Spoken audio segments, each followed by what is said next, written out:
Podcasts on UNC-TV.org are made possible through the financial contributions of viewers like you, who invite you to join them in supporting UNC-TV. A dry summer has left many North Carolina farmers wondering what their fields will yield this season. But according to a new study, there are other stresses farmers in our state deal with on a day-to-day basis. In tonight's NC Rising segment, we visit a farm in Orange County and talk to researchers about why a new study shows African American farmers are losing farmland at high rates and some of the reasons behind those numbers.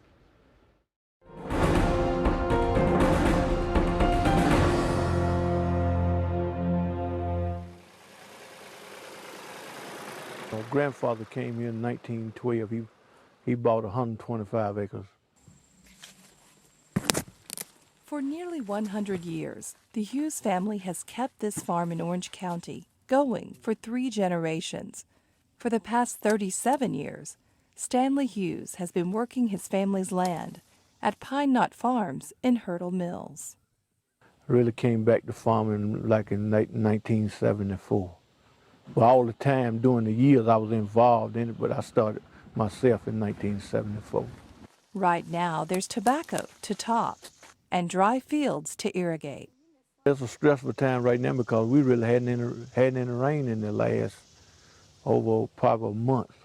In the early days, this farmer grew mostly tobacco, but tougher times have called for new strategies in his farm-to-market approach. Growing organic sweet potatoes, organic tobacco, collards, kale. The farm began to supply area restaurants and farmers markets with organic vegetables to meet a new consumer demand. I tell a lot of people we've been organic all our lives and didn't realize it because we couldn't afford a lot of chemicals and stuff, so we had to do stuff the other way. And so once they went to organic, it won't no biggie for us. New research from the North Carolina Center for Health Promotion and Disease Prevention, in partnership with the nonprofit Land Loss Prevention Project, shows black farmers in North Carolina are struggling with issues of discrimination, stress, and losing their farmland at rapid rates. North Carolina has the highest rate of land loss among African Americans in the nation. The South is very high, but we're the highest of all the states.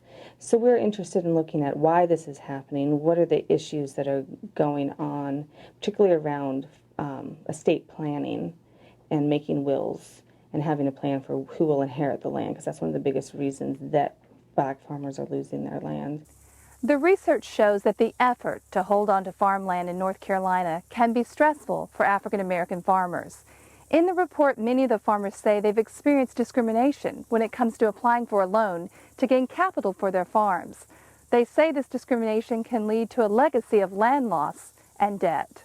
We've talked to many black farmers who feel that it's been because of discrimination that they haven't gotten loans that pay for, up-to-date equipment and just paying back loans that they have on purchasing the land.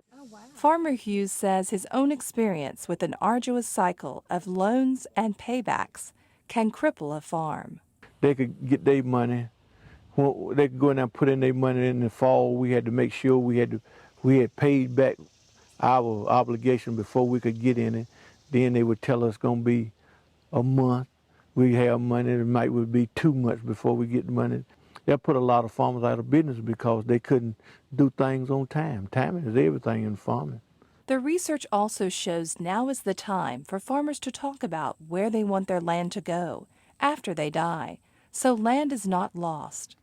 The Land Loss Prevention Project offers services and helps the farmers understand the critical need for estate planning on the farm. We really feel that that's a big way that they can keep the land in the family. A lot of times people might think, well, I've told my son how I want the land to be divided upon my passing, but maybe they don't really want to sit down with an attorney, they don't trust attorneys, or they don't maybe understand that if they don't have something in writing, if they don't have a will or another form of estate planning, oral wishes are not going to be fulfilled necessarily. And like I said, the statute will take over. Without a will and then a farmer dies, usually the land needs to be split up between the heirs but it has to be sold. We don't have laws in this state to actually just break up the land and give it to people. It's sold and the money is given to people. A few years ago, Stanley Hughes lost 50 acres that once belonged to his mother. He's still feeling that loss. It's hard because, I mean, even myself, we lost 50 acres trying to expand to be able to, for me to stay on the farm. There ain't no way you're going to get back, you know, because land prices was rising and then once, you know, if you get the credit get gone, you ain't got nobody who's going to finance you. This farmer also hopes things will change, so the next generation will be interested in staying on the farm. Some way or another, they got to free up so their parents can get money to make the kids' interests be able to make it on the farm. They can go get a job and make 3 times the money, but a lot of them's not happy if they could just be on the farm being with their own freedom. That would mean a lot, you know, to have to be there with their family. For more information on this study or the Land Loss Prevention Project, log on to our site at unctv.org/NCNow and click on the links for this story. Podcasts on UNC-TV.org are made possible through the financial contributions of viewers like you, who invite you to join them in supporting UNC-TV.